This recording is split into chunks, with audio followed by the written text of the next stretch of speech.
standing in one of 3 compartments of Long Lawn Road that are currently being converted into single species monocultures by Forests New South Wales, now a trading entity aiding and abetting the multinational Laurel, which has the contract for every stick of wood in New South Wales native forests for the next 12 years.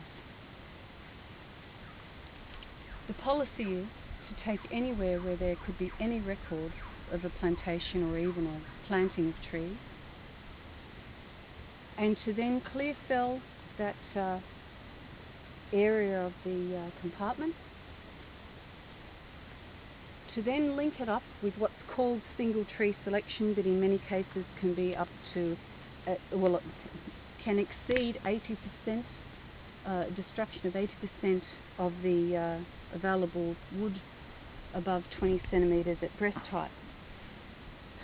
The linking up of these decimated native forest areas with ones like this that are called plantations will in effect create a vast monoculture plantation across New South Wales with small timbers, anything above 20 centimetres, that can then go into specially constructed mills and upgraded mills with view to the export trade of the new types of flooring, which are really pulp with veneers or images of wood grain over them, and for wood chip and for plywood, for export quick modular type building materials.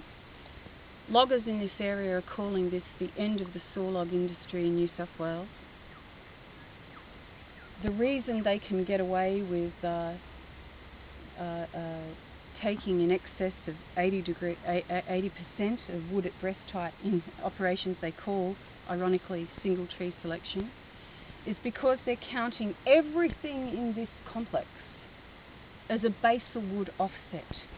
So no matter where the operation is, they're counting all the other bits of wood in the entire lawn forest area as an offset that then allows them to exceed the integrated forestry operations approval licensing conditions for the lower northeast forest region, which states that you can't take more than 40% of harvestable wood exceeding 20 centimetres at breast height.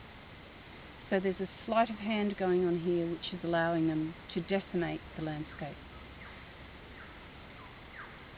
Over every ridge you will see a similar view to this. Just about half a kilometre, even less, down the road are breaches of their own licensing conditions where they've exceeded the exclusion zones, bulldozed in excess of 120 metres beyond the 4-bar rainforest exclusion zone to within at least as close as 5 metres of a fourth order stream. They're not supposed to go anywhere near that. They're supposed to go like about 40 metres of that. And in fact, if the rainforest exclusion zone exceeds it, as this one did for about 150 metres, there's no way they should be anywhere near that.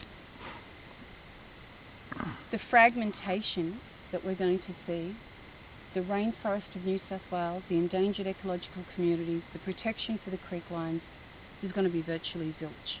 We're going to have single species plantations right up to the edge. Things that are going to burn, wildfires will just rip through this.